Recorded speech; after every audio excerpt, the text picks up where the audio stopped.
అనే చెప్తాం, చెప్పలేదని చెప్పలే. పట్టుడు కట్టలు ఇరుగుతాయని చెప్పినాం, ఇరుగుతాయి.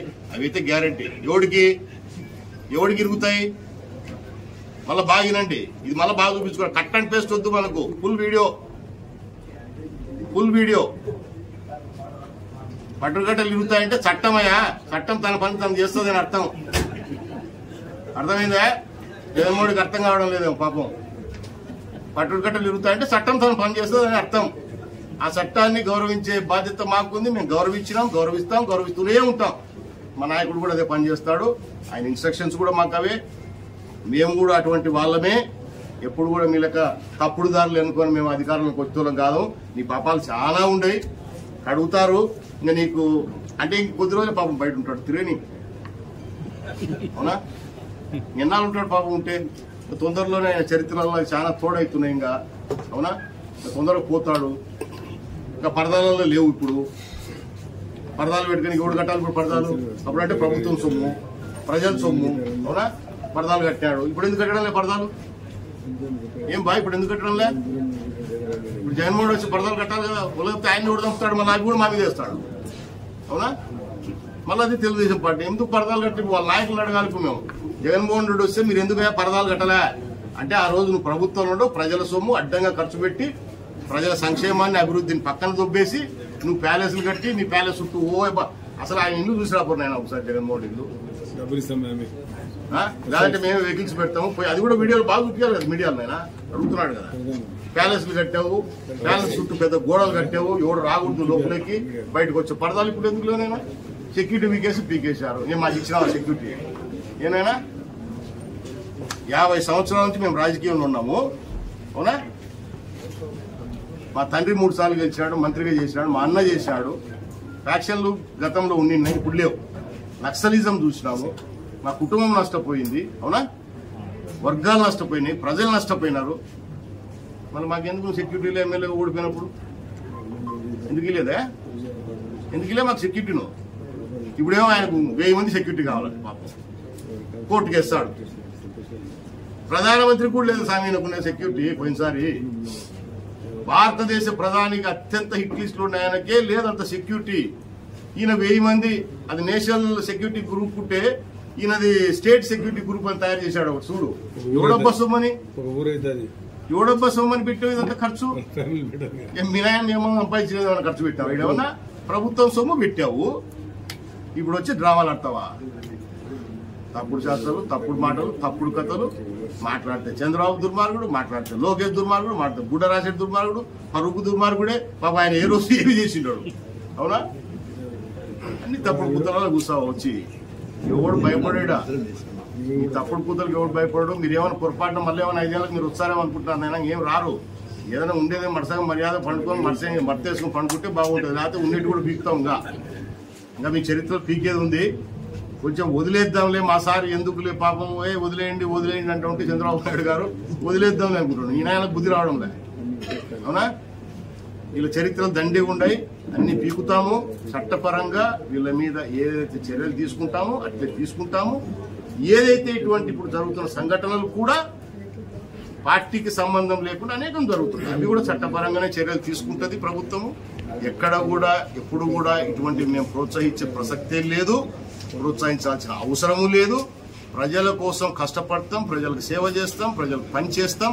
ఈ రోజు నువ్వు చేసిన పాపాలు ఎక్కడ చూసినా ఏదైనా అభివృద్ధి చేద్దామా, ఏదైనా సంక్షేమం చేద్దామంటే ₹1 లేకుండా నాకి పడేసిన దుర్మార్గుడు. కాశీ గారు కాశీకి పంపేమని అడుగుతాడు. ఆయన కాశీలో ముంచినా మారాడు, నాకు గంగ చెడిపోతుంది. ఏవైతే ఉంటాయో అదే పని.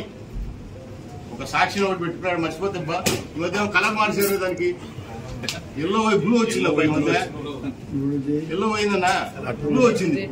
అవునా? నాకు ఎల్లో ఉండే, ఎల్లో వద్దు అనుకున్నాడు. అవునా? బ్లూ వచ్చింది. ఆ సాక్షి ఛానల్ ఒకటి పెట్టుకొని, పేపర్ ఒకటి పెట్టుకొని నీ బుద్ధి ఒకటి ప్రచారం చేస్తావా? ఏం మాట్లాడతాడబ్బా? విజయోత్సవ సభలో బుడ్డా రాజశేఖర రెడ్డి పట్టుడు కట్టల్లో కొట్టండి, చంపండి, నరకండి, అవునా అని చెప్పినాడు. అవన్నీ వీడియోలు తెప్పించుకోండి, చూడండి, పోలీసులు యాక్షన్ తీసుకోండి, మీడియాలో బాగా ప్రచారం చేయండి. జగన్మోహన్ రెడ్డి గారు మీ దరిద్రుడు పక్కన ఉంటారు చూడు, ఈ పోయినసారి ఎమ్మెల్యే అవునా, ఎక్స్ఎమ్మెల్యే. కట్ అండ్ పేస్టులు కాదు, ఒరిజినల్ వీడియోనే ఇస్తాను నేను. అవునా, ఏం కట్ అండ్ పేస్ట్ లేకుండా నేను మొదలుపెట్టిన దగ్గర నుంచి నా స్పీచ్ ఎండ్ అయ్యేంత వరకు కట్టింగ్ లేకుండా, పేస్టింగ్ లేకుండా వీడియో పంపిస్తా. మీకు పంపిస్తా, మీడియాకు పంపిస్తా. దాంట్లో నేను ఏం మాట్లాడినాను, ఎందుకు మాట్లాడినానని చూడు. మీ ఎవరైతే మీ చెంచా ఉన్నాడో చక్రపాణి రెడ్డి, వర్ధన్ బ్యాంకు, అవునా, ఆత్మకూరులో ఒక వర్ధన్ బ్యాంకు స్థాపించి ఎస్సీలను, ముఖ్యంగా 85% మంది ఎస్సీలు మోసం చేసి నా నియోజకవర్గం అంటే శ్రీశైలం నియోజకవర్గంలో 30 కోట్ల రూపాయలు కొట్టేసినాడు 3 నెలల్లో. నీతో సహా వాడు వచ్చి ఎవడైతే దీంట్లో కల్ప్రిట్స్ ఉన్నారో జగన్మోహన్ రెడ్డికి కూడా ఒక అంబులెన్స్ డొనేట్ చేసినాడు. ఇంతకుముందు ఇవన్నీ మీడియాకు చూపించిన నేను. అవునా, మళ్ళీ కూడా ఇస్తాం. ఈ దుర్మార్గులకు ఇవన్నీ చూపించండి. పాపాలు మీరు చాలా పాపాలు చేశారు. అందరూ వైఎస్ఆర్ కాంగ్రెస్ పార్టీ నాయకులు కాదు, అందరూ వైఎస్ఆర్ పార్టీ కార్యకర్తలు కాదు, కొంతమంది అవునా పాపాలు చేశారు, ప్రజలకు అన్యాయం చేశారు, ముఖ్యంగా దళితులకు అన్యాయం చేసినారు, అణగారిన వర్గాలకు అన్యాయం చేసినారు. వాళ్ళను కోసం ఒక ఇండస్ట్రీ పెడతాను. మా దగ్గర చెంచులు ఎక్కువ ఉన్నారబ్బా. అవునా, వాళ్ళ వృత్తి ఏంటి? ఫారెస్ట్ లో ఉన్న ప్రోడక్ట్స్ ను తెచ్చుకొని అమ్ముకొని బ్రతికే అలవాటు వాళ్ళ వృత్తి అది. సో వాళ్ళకి ఇప్పుడు ఆ వృత్తి లేకుండా పోయింది. ఎందుకు? ఈ టైగర్ జోన్ వల్ల. వాళ్ళకు ఒక ఇండస్ట్రీ, స్మాల్ స్కేల్ ఇండస్ట్రీ, ఇదే చెప్తున్నా కదా. అందుకే ఫుల్ వీడియో ఇస్తా నేను. చూడు, ఇండస్ట్రీ పెడతాము, ఇవి ఎవరికి ఇవ్వాలన్నా లాఠీలు వాళ్ళకి ఇస్తాము, వాళ్ళ పని వాళ్ళు చేస్తారు, అవునా అని చెప్పడం జరిగింది. చెప్పింది చెప్పినామని చెప్తాం. మీ లెక్క దొంగ కూతులలో మాట్లాడడం మేము. ఉన్నది ఉన్నట్టే మాట్లాడతాం. అధికారం ఉంటే ఒకటి, అధికారం లేకుంటే ఒకటి. అవునా, చేతగాని నా కొడుకు లెక్క ఏం మాట్లాడడం. తప్పుడు కూతురల్లో కూసుకుంటా అంటే ప్రజలు ఈరోజు ఇంత తిరస్కరించిన సిగ్గు లేదా నీకు? పోయినసారి మేము 151 సీట్లు నీ సింపతి మీద తెచ్చుకున్నావు, గుర్తుపెట్టుకో.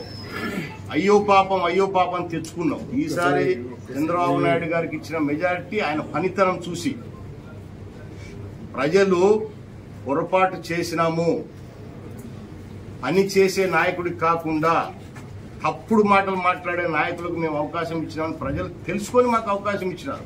నీళ్ళక కాళ్ళు పట్టుకుంటున్నా, బుగ్గలు గిల్లుతున్నా, నెత్తిన ముద్దులు పెట్టిన ఓట్లేలే మాకు.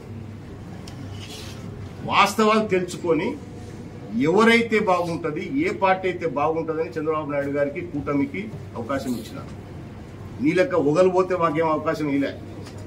పోయినసారి మేము ఓడిపోయినా కూడా భయపడకుండా మీరు ఎన్ని అక్రమాలు చేసినా, అన్యాయాలు చేసినా, ఎంతమందిని చంపినా మా కార్యకర్తలను కాపాడుకుంటూ ప్రజల దగ్గరికి వెళ్లి వాస్తవాలు చెప్పి గతంలో మేము ఏం అభివృద్ధి చేసినాం, ఏం సంక్షేమం చేసినాము, ఈ 5 ఏళ్లలో వాళ్ళు ఏం చేసినారు చూపించడం చెప్పి మేము ఓటు తీసుకున్నాం.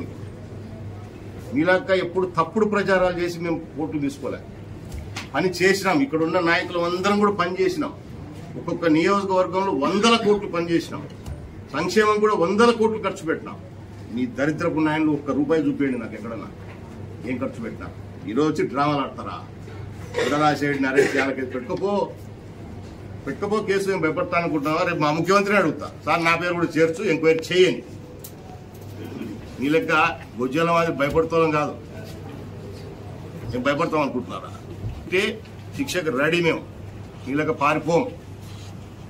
అధికారంలో ఉంటే ఒకటి, అధికారం లేకుంటే ఒకటి. ఆ రోజు నారాసురు రక్త చరిత్ర అంటే బుక్ వేస్తేవి, దరిద్రుడా, సిబిఐ ఎంక్వైరీ వేస్తేవి, మీ సినాయిని చంపి మళ్ళీ నువ్వు ముఖ్యమంత్రి ఎందుకు చేయలే?